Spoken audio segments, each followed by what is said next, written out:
Hello, my keto peeps. It's Samaya and welcome back to my channel, I Don't Sugarcoat. Today, I'm gonna show you how to make Keto Cinnamon Toast Crunch. So let's get started.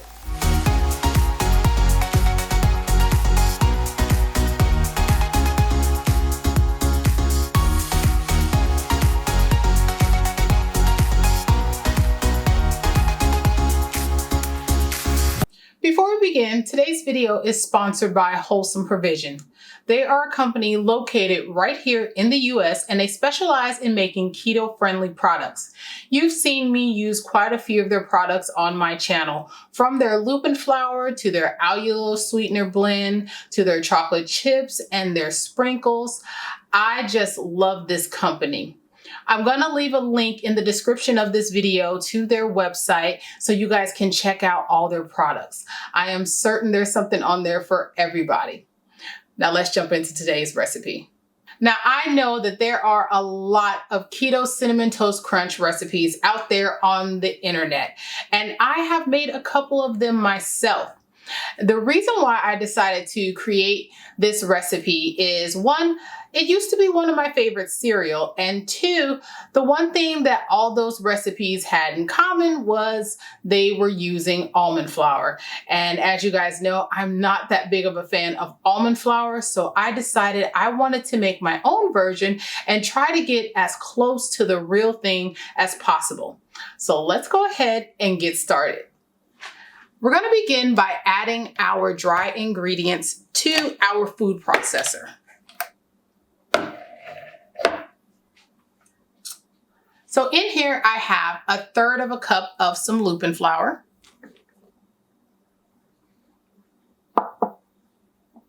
Next, I'm going to add 1/3 cup of some wheat protein isolate 8000.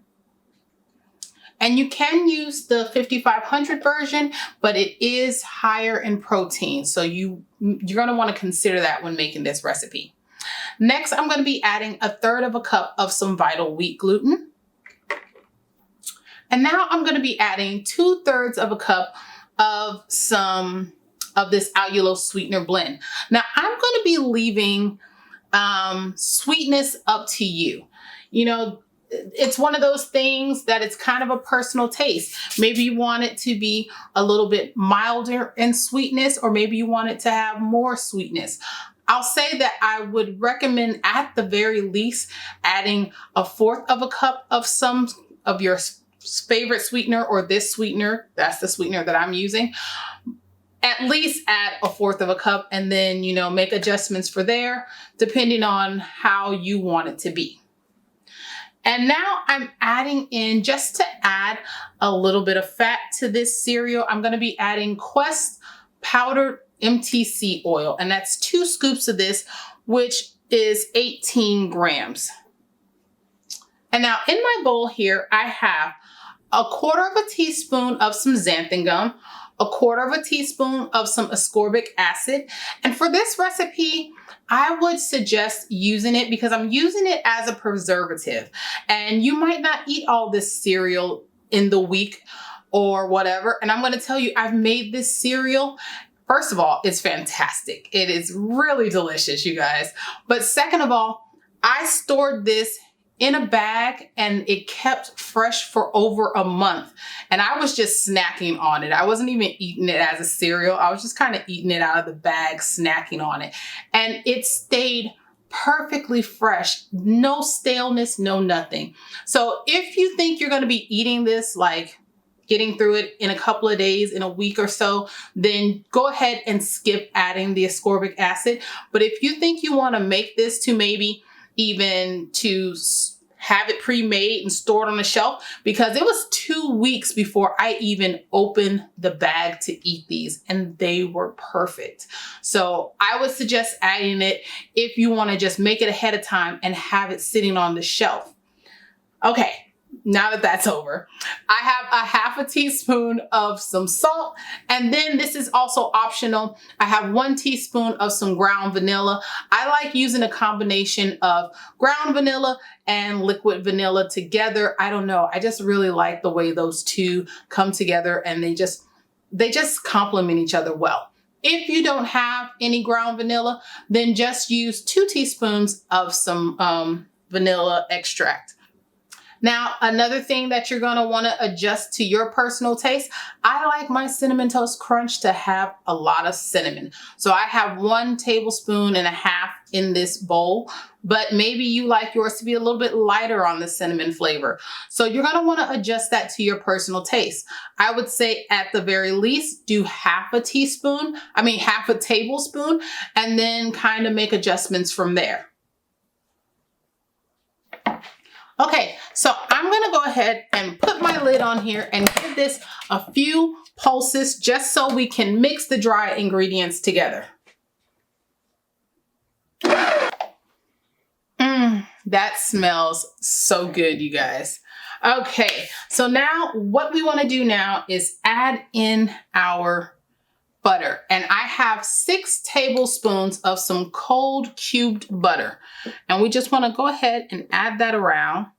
And now we want to pulse this until the butter is all nice and crumbly in there.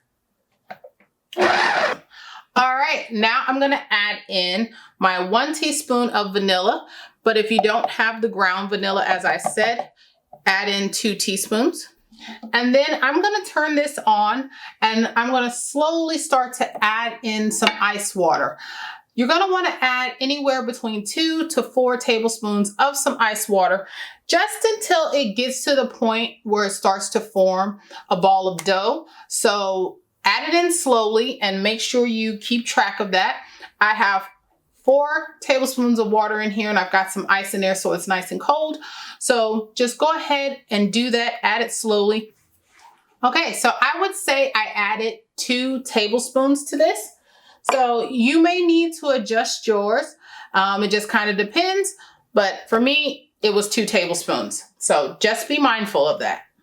Okay, so now you're gonna wanna get some parchment paper and you wanna line your surface.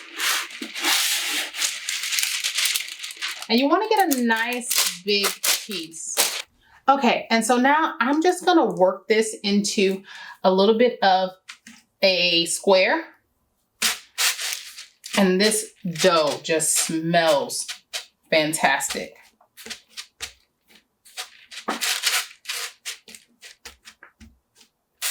Okay, and then you're going to want to put another sheet on top of it. You want to make sure it's just as long. And now we want to roll this out to about 1/4 inch or less thickness. I'll let you decide how thick you want your cereal pieces to be. I will say if you don't have a marble rolling pin, you should totally invest in one. I didn't know what I was missing until I got mine last month. It makes rolling out dough like this so much easier with that added weight. So if you can get yourself one, go ahead. You can get them pretty cheap. So I've gotten this rolled out to the thickness that I wanted. It's probably somewhere around a maybe 10 by 14 or 10 by 12, something like that, rough shaped square. And what I'm gonna do now is I'm gonna put this in the refrigerator and let this get nice and cold. I'll probably leave it in there for somewhere between ½ an hour to an hour. And then I'm going to take it out and I'm going to cut it into the shape that I want. And then I'm going to bake this off in the oven. So I will see you guys back here when this dough is ready. My dough is now ready. And so what I wanna do is I'm gonna go ahead and take off this here top piece of parchment paper. And normally I would probably trim the edges, but I'm not gonna do that because every single bit of this is edible to me. I don't care what it looks like. It's supposed to be cereal. So I'm just gonna go ahead and start cutting. And you can cut yours however thick or thin you want them to be. That is entirely up to you. Okay, so now I've got them cut into a bunch of little squares. They don't need to be super even. If you want to do that, you can go ahead and, like use a ruler and, like make marks and stuff and do that. But personally, I don't care. It doesn't need to be perfect. I like these with their imperfections. And so I'm gonna go ahead and put this on a very large cookie sheet. Okay, and now I'm gonna sprinkle this with some sweetener cinnamon blend. Now, this is not gonna be the final coat that's gonna go on this cereal. So depending on how you depending on how sweet you want this cereal, you might want to skip this step if you don't want it too sweet. I like to do this step while it's baking because it just adds that extra layer of flavor. So I'll leave this part up to you. This is optional. All right, these are going in the oven that has been preheating at 350. I'm going to bake these for 20 minutes. Now, halfway through, I'm going to cover mine with a sheet of aluminum foil. I'm just trying to get them done in the oven. I don't want to try to cook these to the point that they get crispy in the oven, because sometimes they'll end up burning or things like that. So I'm not trying to cook these to get them crispy. That I'm going to do in my dehydrator. I just want to cook these until they're just done. So after 10 minutes, cover it with a sheet of aluminum foil and resume cooking for another 10 minutes. My cereal is out of the oven and it looks fantastic. This is exactly what I wanted. They are not overdone. They're also not completely finished either. They're kind of in between. They kind of feel like they're done, but they're not. They don't feel quite as crisp, not like a cereal, but it does feel like it's been cooked. What I want to do now is I just want to take them and separate them onto my racks for my dehydrator. And you are going to have to break these apart. I wish there was an easier way for that, but there just isn't. Some of these may break in half, so be careful how you do that. But you just want to go ahead and get these all nice and broken and onto your racks here. I've got them all nice and spread it out neatly in a flat single layer on my cookie sheet. On my dehydrator rack. We're gonna put this in at 165 for 8 to 10 hours. Yes, that's gonna take quite some time, but it's gonna be very much cereal-like. And so that's why for this recipe, I really do suggest getting a dehydrator. There are some really affordable ones out there. So like I said, I'll try to leave links to those. And I'm gonna go ahead and get these put in. So I will see you back here when these are out of my dehydrator, and we're gonna go to the next step and finishing these cereal off. The cereal is out of the dehydrator and they look fantastic, you guys. Can you hear that sound? They sound amazing, they look amazing, and you just can't get that kind of a toast and a crisp in the oven, in my opinion. So I prefer to do it in a dehydrator because, for one, you're not going to go past the cooking point and possibly burn your cereal or anything like that. The flavor is going to be great, and then you just pop it into your dehydrator and let it do the rest of the work for you, and you're going to get amazing, perfect cereal every time. So now what we want to do is we need to go ahead and add that sweet topping to these. Now, I like to weigh mine at this stage, so then I can decide on what my portion size, my serving size will be. You can weigh them after the sweetener is on if you want to do that, because this will add a little bit of weight, but I weighed mine before. And so I'm going to divide this into 6 servings, but you can break yours up however you want. Just make sure you weigh it first, so that way when you put your ingredients into your app and you click for the serving size, it'll divide those up evenly for you. So I'm going to go ahead and add about half of my cereal into this bowl here, into this container. And in here I have 1/4 cup of some granular sweetener. And I'm using pure, but you can use whatever kind you like. You're gonna wanna make sure it's granular though, so that way it gets that nice signature Cinnamon Toast Crunch look. I also have I have 1 teaspoon of cinnamon in here with the sweetener, but that's something else you can decide on how much cinnamon you would like it to have on top of it. And now you just want to shake, and you want to shake it well. Now that that's done, I'm going to go ahead and get them out and put them on another plate so you guys can see them when they're done. And I just use a slotted spoon to get them out of here. Just like so. And if there's some extra sweetener on them, that's fine. That's perfectly fine. They're going to be delicious with that bit of extra sweetener stuck to them. Now, one tip, because I'm doing the video, I wasn't able to do it how I normally do, but I like to toss these in right when they come out of the dehydrator because the sweetener sticks to it much better than it's doing right now. I might even pop this portion into the microwave for a few seconds just to get it to stick a little bit better, but you want to do it right when it comes out. And now that's it. They look amazing.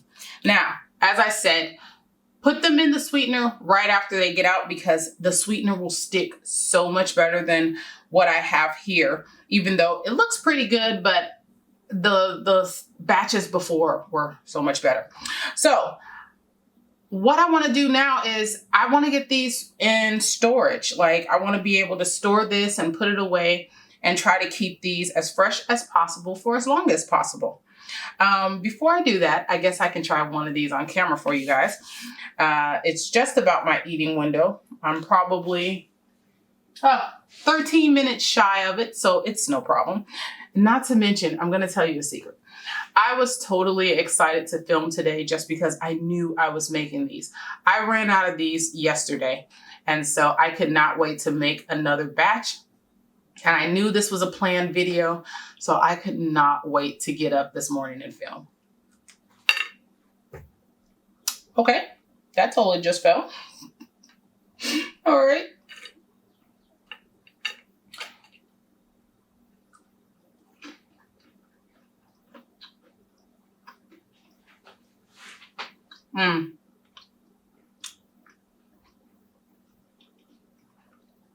That is so good. That's really good, you guys. And to me, these get better when you let them sit. I let mine sit. I wasn't intentional. I got sick right after making these. But mine sat in the bag like this. This is what I like to store it in. Mine sat in this bag for like 2 weeks before I was able to eat them. And they were so delicious. So I would say make these ahead of time. Of course, you can eat them right now, but I tried them when I first made them. They were great. After 2 weeks, they seem to be even better. Now, I'm not saying let yours sit for 2 weeks, but what I am saying is if you get yourself some of these storage bags like this, and I'll leave a link for them in the description, and you want to go ahead and start making some of this up ahead of time, so you can have it sitting on your shelf for yourself or for your kids. These make a great snack, not just cereal for breakfast. They make a great snack, which is how I pretty much ate mine. I was just snacking on them from the bag. And now what I do is I just close this up. And then I have a bag sealer here. And this, you can get one of these for around somewhere between 30 and 50 bucks. I think I got mine for about 40 something, and I put it in the bag and I go ahead and I put it right on here and seal it closed, and then I just store it. And I just store this, and I'm gonna eat these when I'm ready. I'm actually gonna eat some today. I just wanted to show you guys how I store these to keep these fresh. Oh my goodness, you guys, we got a special guest. My daughter has brought in her little hamster baby, and she is just like the baby of our house, no joke. I just love this little thing. I call her my grand hamster. She's so adorable. Her name's Nala. I just love her so much. She gets treated like the baby in the house. She's so tiny, so cute. Okay, let's finish this up. Okay, so that is gonna be it, you guys. Keto Cinnamon Toast Crunch without almond flour. If you guys enjoyed this video, go ahead and hit that like button for me. If you want to see me make more videos like this, don't forget to click that subscribe button and don't forget to ding that little bell so you can get notifications every time I upload a new video. And until next time, you guys, bye. Say bye, Nala.